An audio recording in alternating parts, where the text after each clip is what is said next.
And I tried hard to be proud of my service, but all I could feel was shame. And racism could no longer mask the reality of the occupation. These were people, these were human beings. I've since been plagued by guilt anytime I see an elderly man, like the one who couldn't walk, who we rolled onto a stretcher and told the Iraqi police to take him away. I feel guilt anytime I see a mother with her children, like the one who cried hysterically and screamed that we are worse than Saddam as we forced her from her home. I feel guilt anytime I see a young girl, like the one I grabbed by the arm and dragged into the street. We were told we were fighting terrorists.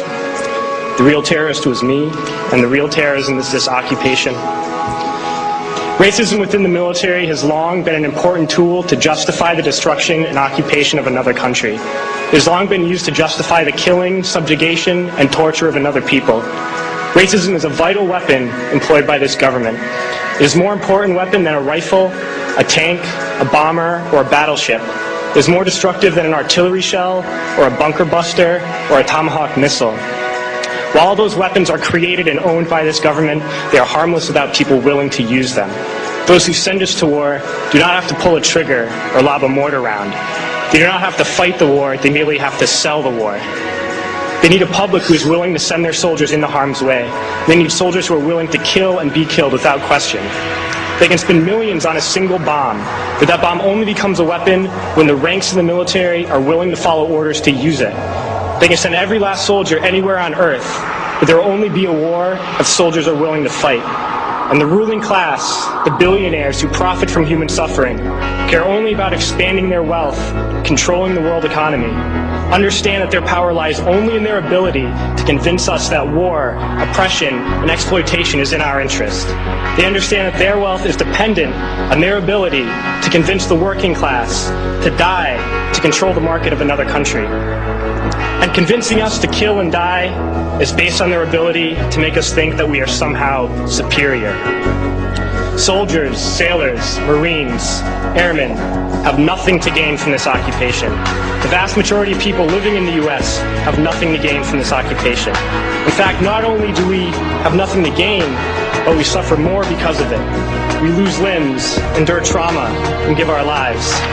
Our families have to watch flag-draped coffins lowered into the earth. Millions in this country without health care, jobs, or access to education must watch this government squander over $450 million a day on this occupation.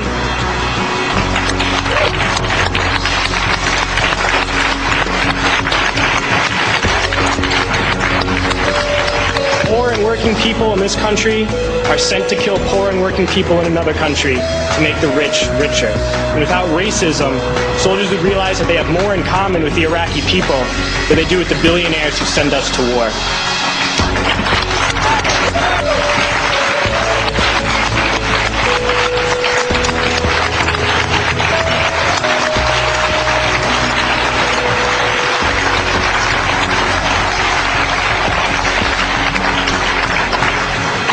I threw families onto the street in Iraq, only to come home and find families thrown onto the street in this country, in this tragic and unnecessary foreclosure crisis.